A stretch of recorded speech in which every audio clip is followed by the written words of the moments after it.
YCP హయాంలో పొగాకు పంటకు మెరుగైన ధర లభించిందని ఇప్పుడు దళారులతో కలిసి చంద్రబాబు ప్రభుత్వం రైతులను ముంచేస్తుందని మాజీ సీఎం జగన్ ఆరోపించారు. ప్రభుత్వాన్ని ప్రశ్నిస్తే అక్రమ కేసులు పెడుతున్నారన్నారు. అయితే జగన్ ఆరోపణలకు కౌంటర్ ఇచ్చారు మంత్రి అచ్చెన్నాయుడు.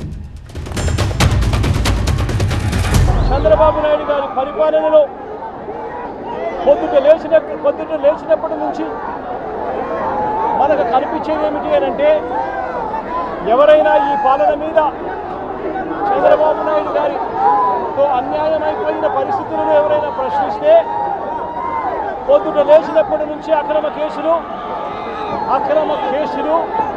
అక్రమ అరెస్టులు, ఇవి మాత్రమే చంద్రబాబు నాయుడు గారి పరిపాలనలో మనకు కనిపిస్తాయి.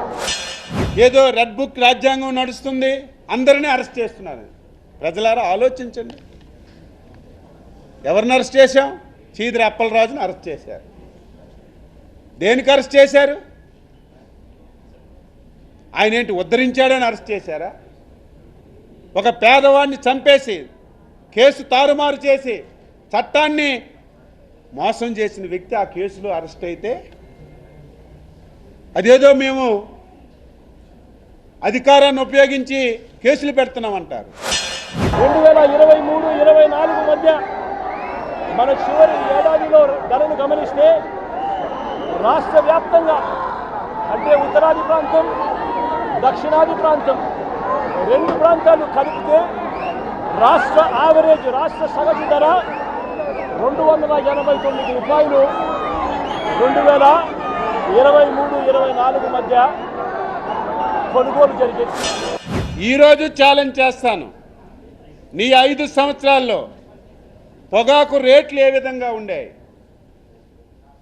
రేట్లు పడిపోయేటప్పుడు బాధ్యత గల ప్రభుత్వంగా ఒక్క రోజైనా నువ్వు స్పందించావా?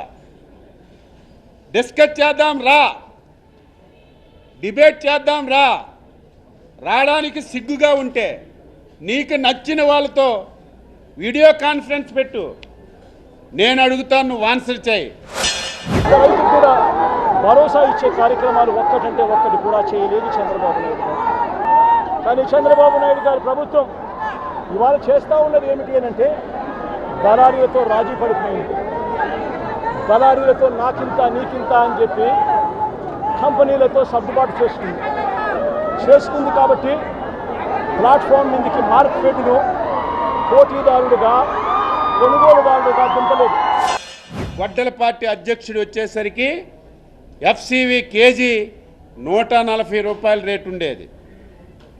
2020లో 140 రూపాయలు, 2021లో 161 రూపాయలు, 2022లో 192 రూపాయలు, 2023లో 248 రూపాయలు.